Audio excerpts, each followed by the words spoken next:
नक्श का सार कट गया और सब ब्राह्मणों में हाहाकार उठने लगी।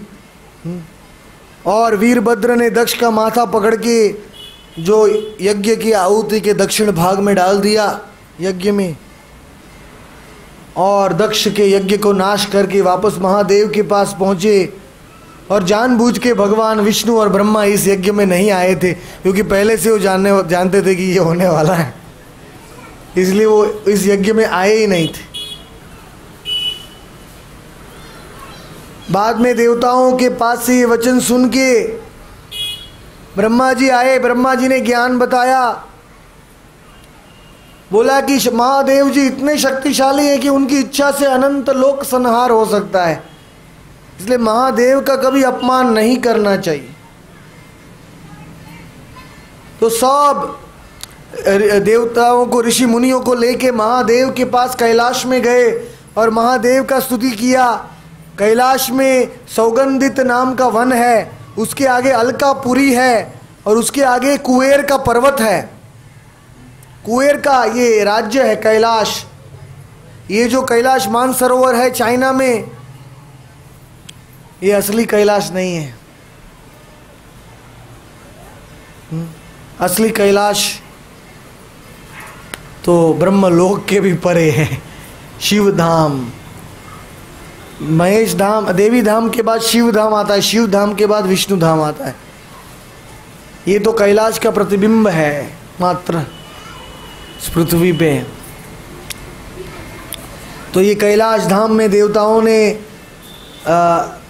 देखा कि पूरा वन पारिजात, तमाल, ताल, अर्जुन और आम और कदम्ब और चंपक और अशोक और मालती, मल्लिका और माधवी और बकुल, इन सब पेड़ों से भरा हुआ है कैलाश धाम शंकर जी का। और बाद में उस दोनों नदियों को पार किया और देवताओं ने अलकनंदा नाम का एक सरोवर देखा। ये अलकनंदा का सरोवर पृथ्वी में कहाँ मिलता है देखने के लिए?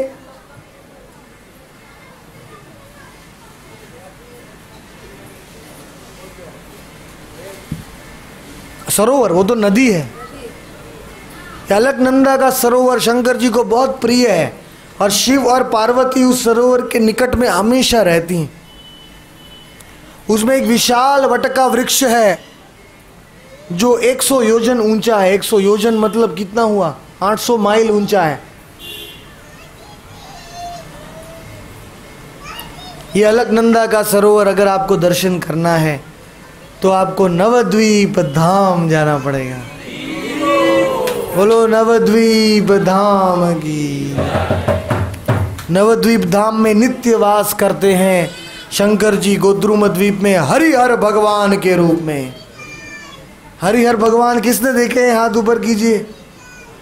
नवद्वीप में हरिहर भगवान नहीं देखे?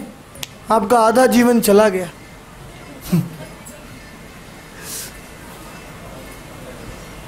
हरिहर भगवान की विग्रह कम से कम 50 करोड़ रुपए का होगा। उनका जो विग्रह है वो आजकल ऐसा पत्थर पूरे संसार में नहीं मिलता है। आधा पत्थर सफेद है, आधा पत्थर काला है, किसी ने रंग नहीं किया उनको।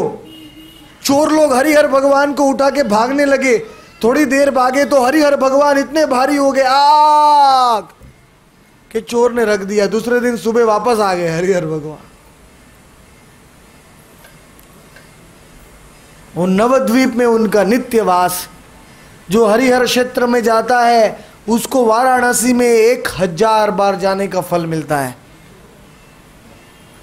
और जो हरिहर क्षेत्र में एक बार जाता है शंकर जी गारंटी देते हैं।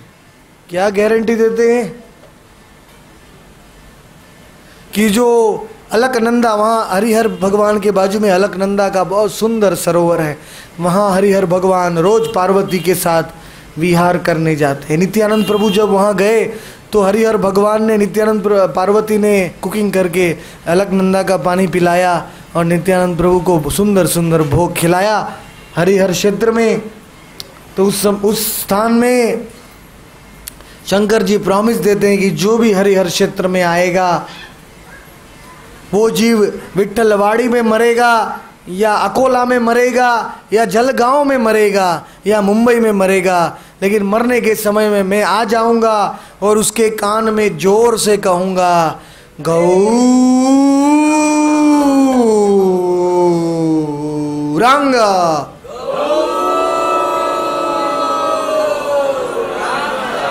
भज गौरांग कह गौरांग, लह गौरांगेर नाम रे।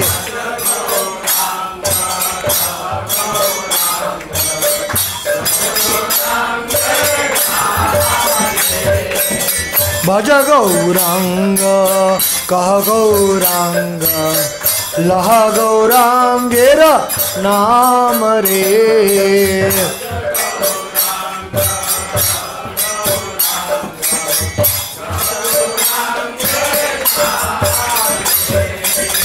जे जन गौरांग भाजे, से है मोरा प्राण रे।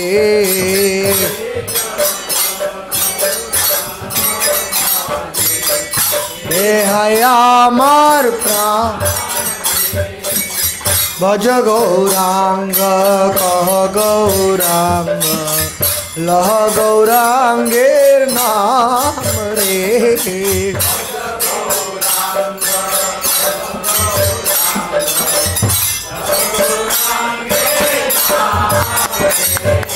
गौरांग बोलिते हमें पुलक शरीर, हरि हरि बोलिते नयन बबे नीर। बोलिते हमें पुलक शरीर, हरि हरि बोलिते नयन बबे नीर। गौरांग बोलिते हमें पुलक शरीर, हरि हरि बोलिते नयन बबे नीर। गौरांग बोलिते हमें पुलक शरीर।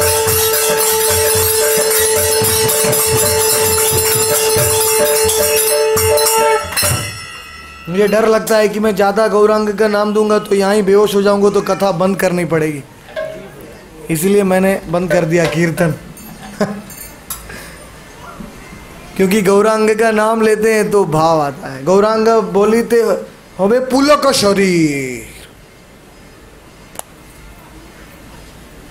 और तत्पश्चात की होबे हरि हरि बोलिते नयने बबेनी।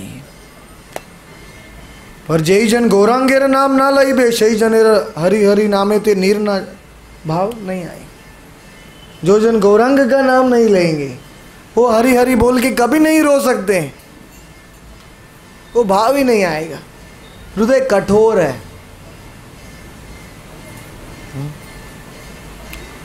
तो अलकनंदा के तीर में सुंदर वातावरण में देवताओं ने क्षमा मांगा।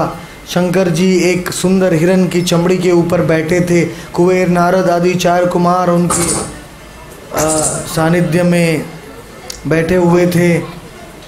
उस सुंदर रुद्राक्ष के मणि धारण किए हुए थे।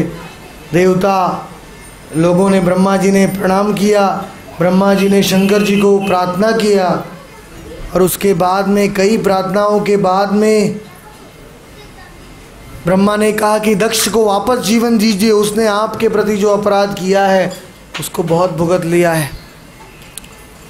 तो शंकर जी ने कहा कि दक्ष का माथा लेके आओ, लेकिन वीरभद्र ने दक्ष का माथा जला के भस्म कर दिया था यज्ञ में। तो उस प्रकार से शंकर जी ने कहा कि दक्ष का अपराध पार्वती सती के प्रति हुआ है, इसलिए मैं क्षमा नहीं कर सकता हूं, लेकिन उसको वापस जीवन दूंगा। लेकिन दक्ष को मैं बकरी का माथा दूंगा। दक्ष को बकरी का माथा दिया भगवान ने। जो मुख से निंदा होती है, अपराध द्वेष होता है, वो माथा हमेशा के लिए चला जाता है। दक्ष के दूसरे जो शिष्य थे भृगु, भृगु की दाढ़ी है वो बकरी के बाल की दाढ़ी मिल गई भृगु को।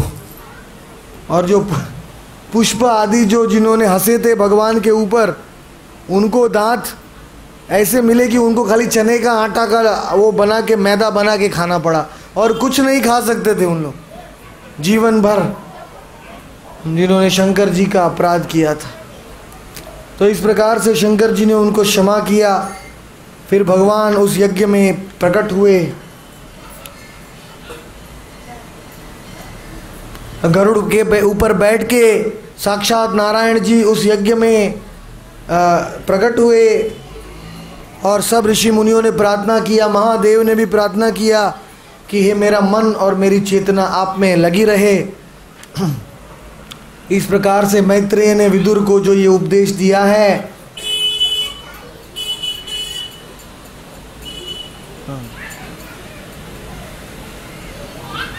ये उपदेश का यहाँ अंत होता है।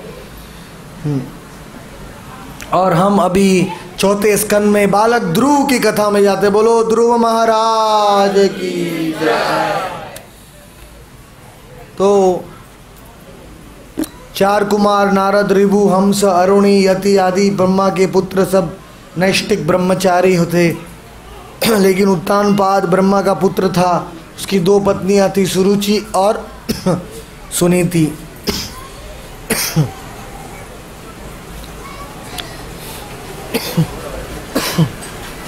पानी चाहिए? नहीं, वो नारियल का पानी है, सादा पानी।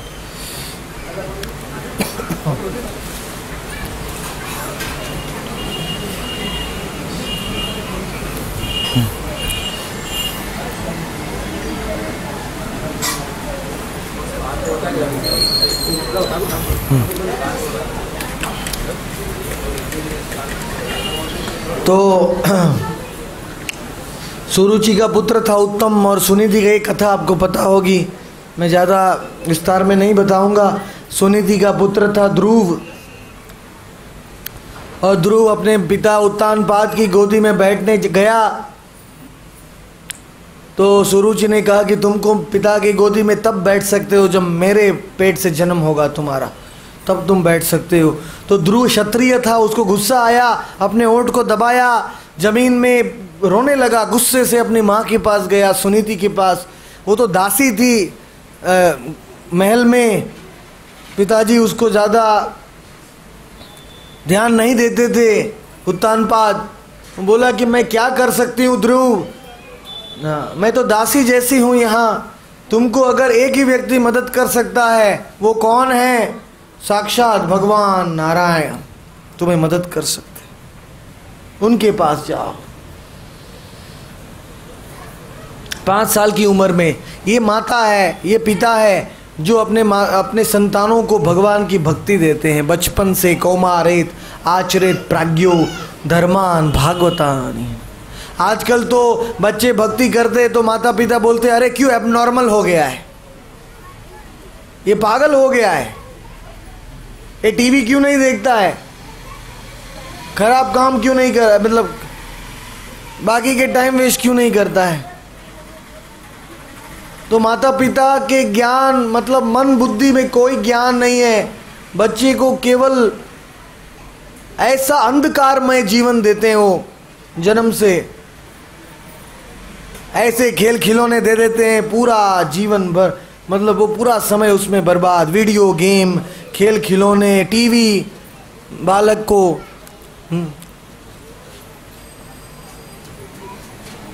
एक्चुअली ये गृहस्थ आश्रम किसके लिए? भगवान गीता में कहते हैं धर्मा विरुद्ध कामोस्मि भरतर्षभ। हे अर्जुन, ये गृहस्थ आश्रम है कि कृष्ण भावना भावी संतान उत्पन्न करने के लिए।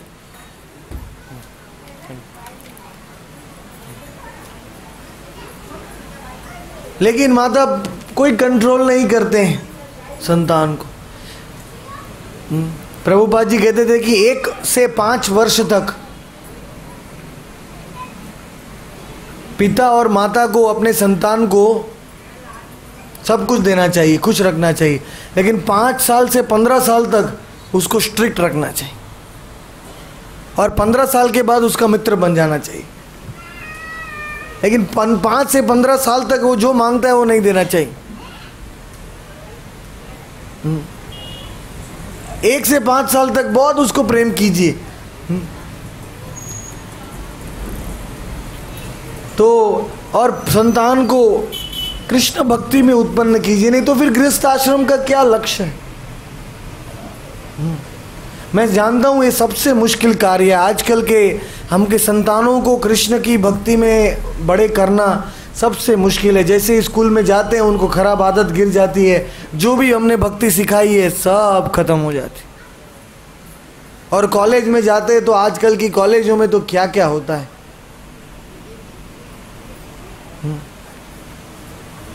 बहुत मुश्किल काम है, लेकिन और आजकल कोई माता पिता इसके बारे में वो भी नहीं करते।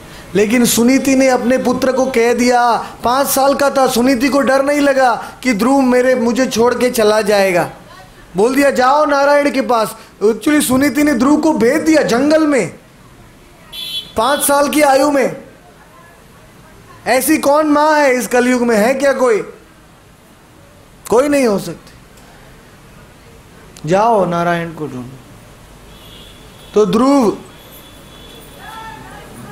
निकल पड़ा। देखिए छोटा बालक, वृंदावन में मधुवन आता है, 12 वन का एक वन है मधुवन।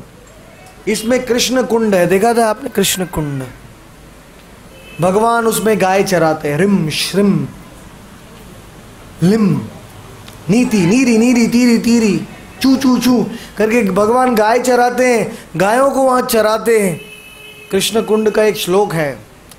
तो उसके बाजू में कुंड बिहारी कृष्ण बलदेव जी काले पड़ गए हैं। कृष्ण का चिंतन करते करते वो विग्रह है कृष्ण कुंड के बाजू में। वो मधुवन में ध्रुव गया और मधुवन का पानी पी रहा है बालक ध्रुव। उसके पहले मथुरा में आया, वो जमुना जी बह रही है विश्राम घाट में। जब ध्रुव आया तो जगत गुरु, ब्रह्मांड के गुरु, सब पुरुषों के गुरु नारद जी ने बोला, ये छोटा सा बच्चा इतना दृढ़ता से भगवान को ढूंढने के लिए निकला है, अपने पिताजी से भी बड़ा राज्य प्राप्त करने के लिए निकला है। वो भक्ति के लिए नहीं निकला था ध्रुव, वो चाहिए था कि मेरे पिताजी से भी बड़ा राज्य मिले मुझे। वो सकाम भक्त था। गीता में 4 प्रकार के भक्त बताए गए हैं। कौन से भक्त? चतुर्विधा भजन्ते माम अर्थार्थी जिज्ञासु ज्ञानी च भरतर्षभ। 4 प्रकार के भक्त हैं जो तकलीफ में भगवान के पास जाते हैं, धन के लिए भगवान के पास जाते हैं, जो जिज्ञासा है इसीलिए